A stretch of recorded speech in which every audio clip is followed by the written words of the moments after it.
बिस्मिल्लाहिर्रहमानिर्रहीम। अस्सलाम वालेकुम। आज आपके साथ शेयर करूंगी आलू का पोटली पराठा। सब हैरान रह जाएंगे आखिर आपने इसको बनाया कैसे। बहुत ही ज़बरदस्त टिप्स के साथ और बहुत ही मज़े का आज हम ये आलू का पराठा बनाने जा रहे हैं। 1 किलो आलू लेकर उबाल कर और इनको मैंने हाथों से ही मैश कर लिया। अगर आप चाहते हैं कि अच्छा पराठा बनाएं या अच्छी आलू टिक्की बनाएं तो इसके लिए आपको चाहिए होंगे फीके आलू। मीठे आलू बिल्कुल भी मत लीजिएगा बाज़ार से। आपने फीके आलू लेने हैं। जो मीठे आलू होते हैं वो चिकने होते हैं, चिकनाई वाले होते हैं।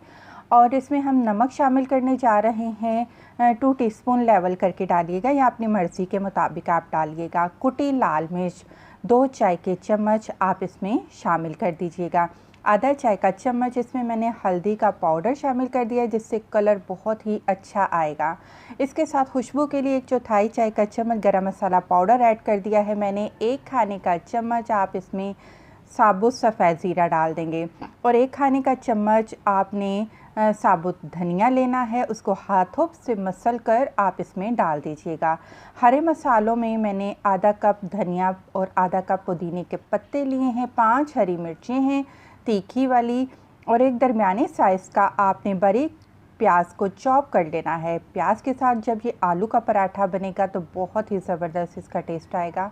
और इस तरीके से आपका आलू का मसाला तैयार हो चुका है। अच्छे से मिक्स कर लीजिए और ये देखिए अच्छे आलूओं की पहचान है कि इसमें चिकनाहट नहीं है, ये हाथों के साथ चिपक नहीं रहे और इससे हमारे बेहतरीन आलू के पराठे बनकर तैयार हो जाएंगे। तो सबसे पहले आपने आटा ले लेना है। आटा वही सिंपल जो आप घर पर आटा रेगुलर गूंथते हैं। आपने एक पेड़ा बना लेना है। इस तरीके से आप पेड़ा बनाएंगे और उसको आप बेल लेंगे। आपने इसको कंप्लीट रोटी के साइज़ का नहीं बेलना, आपने इसको पूड़ी के साइज़ का आपने इसको बेल लेना है। और आलू की जो बैटर है उससे मैंने एक गोल सा पेड़ा बना लिया है और इसको हम इधर रोल की हुई रोटी के सेंटर में रख देंगे।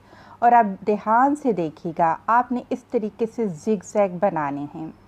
इस तरीके से आपने इसको रोल करते जाना है, घुमाते जाना है और ये ज़िग ज़ैग आपने कंप्लीट करने हैं।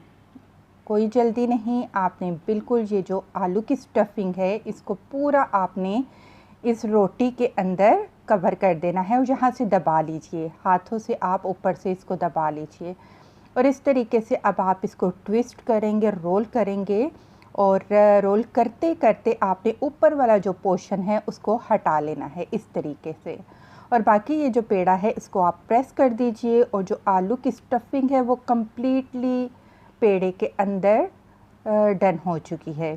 और मैंने यहाँ पर दोबारा इसको पेड़े को खुश्क आटे में लपेट लिया है और इस तरीके से आप इसको रोल करिए और रोल करने के बाद इसको दोबारा हम इसको बेल लेंगे। बड़े ही नाजुक हाथों से आराम आराम से बेलिएगा, ये ना हो कि जो आलू की स्टफिंग है वो पराठे से बाहर आना शुरू हो जाए।